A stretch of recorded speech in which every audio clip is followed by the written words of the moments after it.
لہذا مالک اشتر کے لیے علی یہ کہتے ہوئے نظر آئے کانا اشتر علی کما کنت لرسول اللہ، اشتر میرے لیے ایسا تھا جیسے میں رسول اللہ کے لیے۔ یہ چند ہی لوگ ہیں کہ جو اس وادی سے گزرے ہیں اور کامیاب۔ وہ پیشانی پر بندھا ہوا زرد رومال اور علی کے بدن کے کھال کے رنگ میں فرق نہیں تھا۔ میرے مولا کا بدن مبارک، اجرکم اللہ، اجرکم اللہ، آپ کی آوازیں بلند ہیں۔ عزادارو، پرسے کا وقت ہے، میں چند منزلیں لوں گا اور اپنے وقت پہ جلوس کو جس انداز سے لے جانے کا دوستوں نے اعلان کیا اسی انداز سے جلوس آگے بڑھے گا۔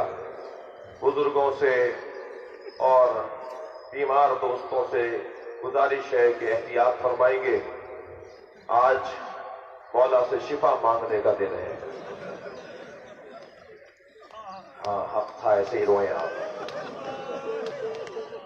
ہم اس سے شفا مانگ رہے ہیں جس کا سر آدھا کھلا ہوا ہے۔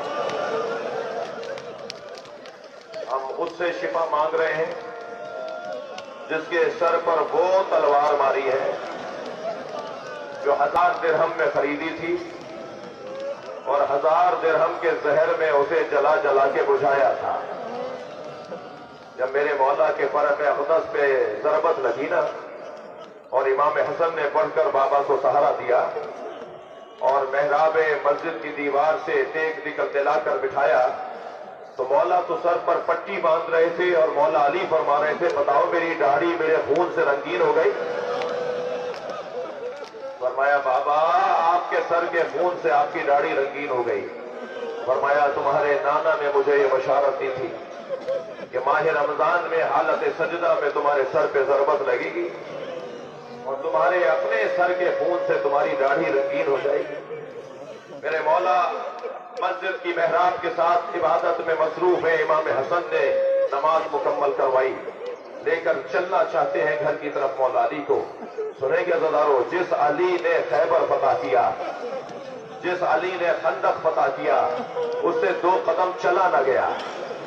فرمایا بیٹا حسن میرے سے چلا نہیں جا رہا، مجھے کسی قالین پر میری مولا کے لیے قالین بچھایا گیا، اس پر مولا کو لٹا کر جب لے کے چلے نا تو ایک نگاہ مولا کی گئی امام حسن کے چہرے کی طرف۔ کیا دیکھا کہ مولا حسن کی آنکھوں سے آنسو جاری ہیں۔ فرمایا بیٹا حسن دیکھتے ہو کتنے چاہنے والے آئے ہوئے ہیں، بیٹا خبردار تمہاری آنکھوں میں آنسو نہ آئے۔ فوراً میرے مولا نے دیکھا عباس رو رہے ہیں۔ فرمایا عباس آنسو اپنے صاف کرو، بیٹا جو حق کی خاطر جیتا ہے اسے یہ دن دیکھنا پڑتے۔ سنیں گے عزادارو، ایک مرتبہ علی کی نگاہ گئی حسین کی طرف، کیا دیکھا امام حسین رو رہے، تو فرمایا بیٹا حسین تمہارا رونا تو تمہارے نانا کو بھی گوارا نہیں تھا، تمہاری ماں تمہیں روتا ہوا دیکھ نہیں پاتی تھی۔ حسین آنکھوں سے آنسو صاف کرو۔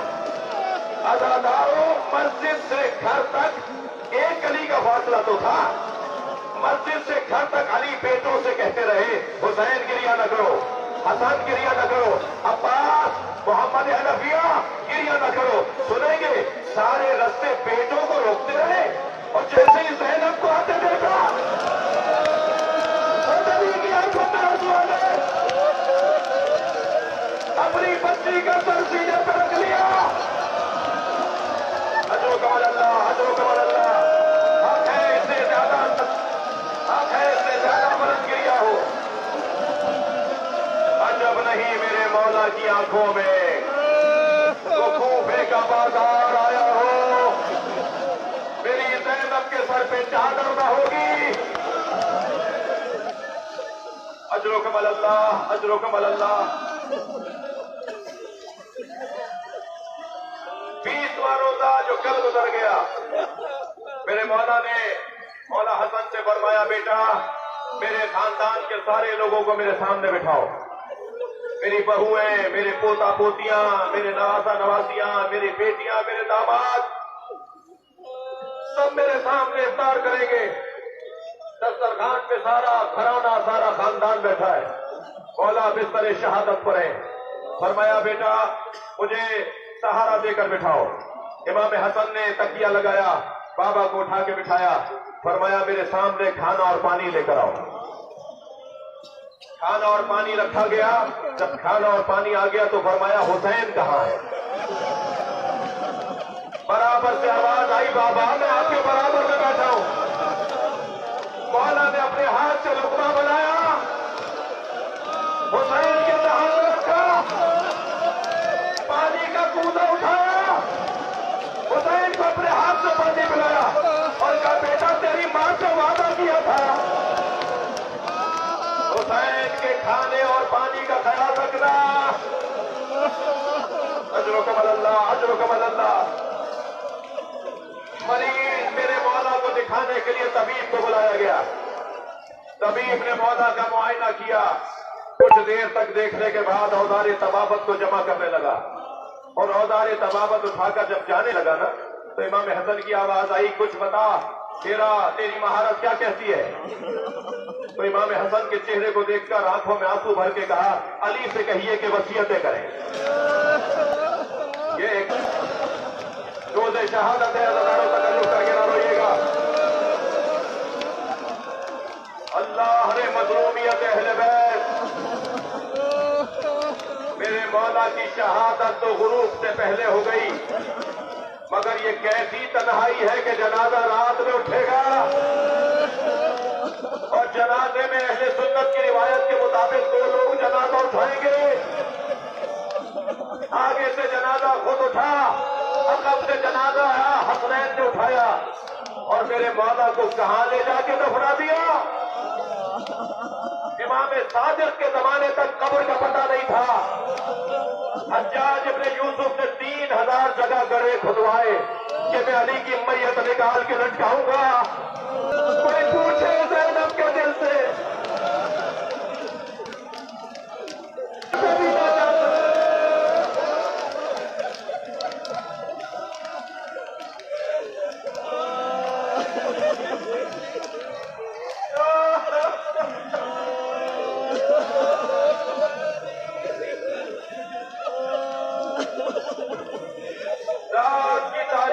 جنازے کو قبر کے حوالے کیا. حسنین بابا کو سپرد خاص کر کے لوٹے. ایک ٹوٹے ہوئے خرابے سے ایک گھر سے کر رہنے کی آواز آئی. علی کا بیٹا کسی فقیر کی فریاد سنے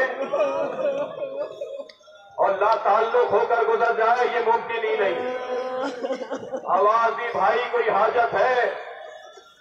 فرمایا میری بڑی حاجت ہے, سنتے جاؤ.